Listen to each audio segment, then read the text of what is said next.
Hello everyone and greetings from Fiji. My name is Josefa Lalabalavu. I am the Pacific DRR Manager for Plan International based here in Suva. I have been working on humanitarian and disaster risk reduction for over 7 years and across climate change mitigation and adaptation interventions for over 5 years. Today, I want to talk about some of the successes and learnings we have had in the Australian Humanitarian Partnership's Disaster Ready program. The program that focuses on community-led disaster risk reduction and preparedness has now been operating for 5 years. We will soon be embarking on the next 5-year phase, so I felt now was an ideal time to reflect on everything that we have achieved and look at the lessons we can take forward.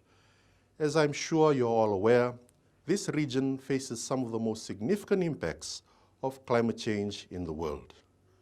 The increase in major weather events in the Pacific, combined with the challenge of the pandemic and its economic impacts, have devastated communities.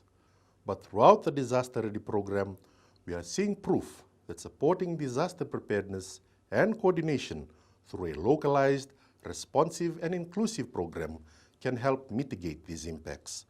We hope that Disaster Ready can inspire other DRR practitioners and donors to look at supporting localized coordination mechanisms that recognize the power of partnership between NGOs, civil society, and government.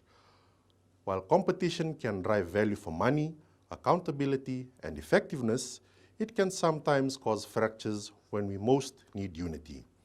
Moving away from competitive funding mechanisms that pit potential partners against each other has been key to the success of Disaster Ready, as well as the broader AHP mechanism. In addition, activating our commitments to localization into action, creating space for Pacific leadership, and flexibility for the program to meet and adapt to local priorities has also been crucial. But first, let's start with some background on the Australian Humanitarian Partnership, or AHP.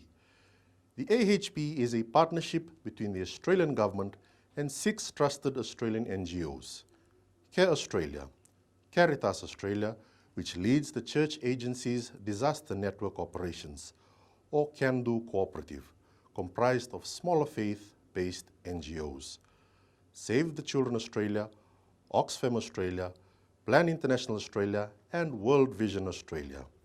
These agencies are all strongly experienced in humanitarian action, with extensive networks of national offices, partner NGOs, and churches on the ground in the Indo-Pacific region and globally. The AHP has the goal to save lives, alleviate suffering, and enhance human dignity in the face of conflict, disasters, and other humanitarian crises. And of course, preparedness plays a crucial role in meeting these objectives. In addition to the AHP's rapid onset and protracted crisis responses, which occur globally, the Disaster Ready program supports preparedness work in 4 Pacific countries: Fiji, Vanuatu, Solomon Islands, and Papua New Guinea, as well as in Timor-Leste. These countries are some of Australia's nearest neighbours.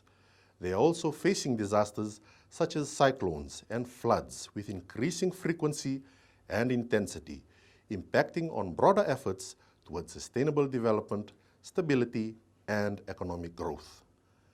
In this context, investing in disaster risk reduction and local response mechanisms makes sense, and the spirit of partnership provided by the broader AHP mechanism promotes collaboration rather than competition, an important precondition for a coordinated response.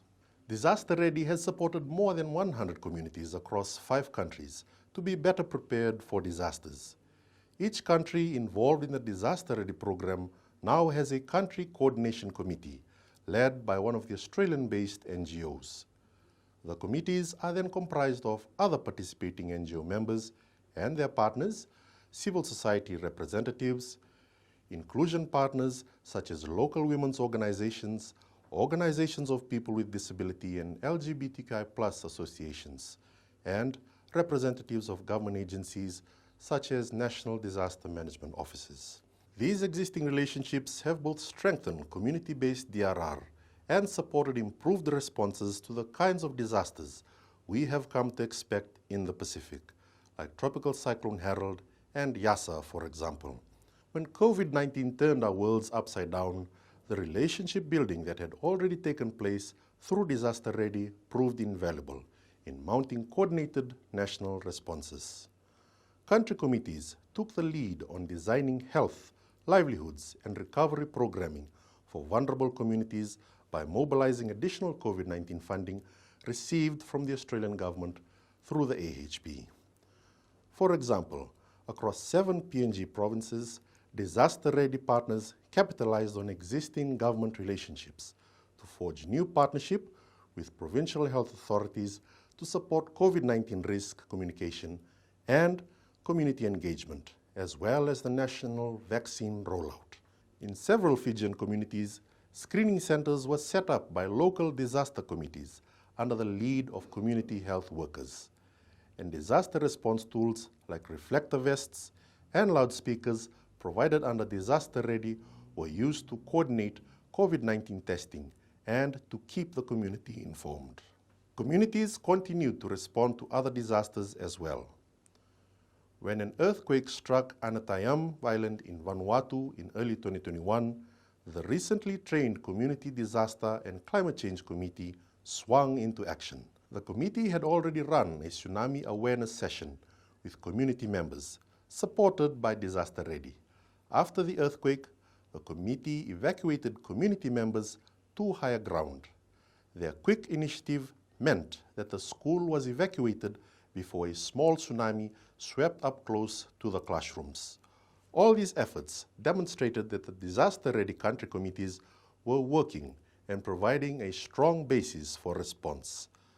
But we also learned that the committees were becoming stretched, particularly in managing monitoring and evaluation requirements from additional funding, while also working collaboratively to build partner capacity, at the same time as balancing both preparedness and response work.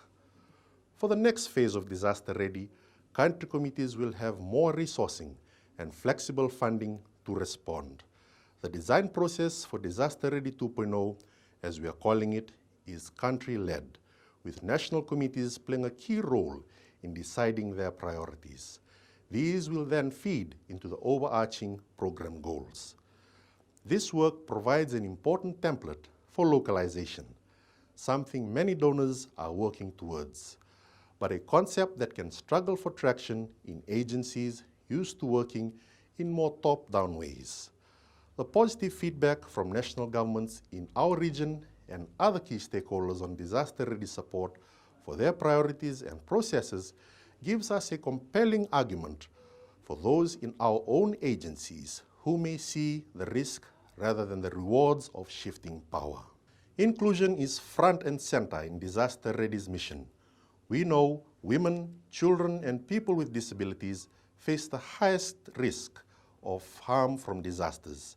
We have seen that including them at all stages of preparedness and response has invariably improved outcomes for all. Ensuring women's participation in community-based DRR right from the village level has been an important focus, and we are seeing change. In Vanuatu, the number of women participating in community disaster and climate change committees has grown. Last year, Oxfam and Save the Children reported 10 committees with women in leadership roles and 9 other committees with women in either the secretary or treasurer roles. Women now comprise between 40 and 50% of the committees, a significant shift that will support better and more inclusive response and resilience work. We have also made significant gains in ensuring people with disability are included in preparedness and response, from the national level all the way down to local communities, creating their own hazard maps and response plans. But we still have a long way to go. An independent evaluation released last year showed that the program had pushed participating NGOs and their partners to think and work in a more disability-inclusive way. But we still need more data and evidence on how this work is translating to positive outcomes for people with disabilities. Each country is at a different stage on disability inclusion, and there is more we can do in the next phase to build on our partnerships with disabled people's organization and streamline our inclusion work. This doesn't mean we haven't seen results. In PNG, people with disability are now more involved in disaster planning at the provincial level after strong advocacy efforts.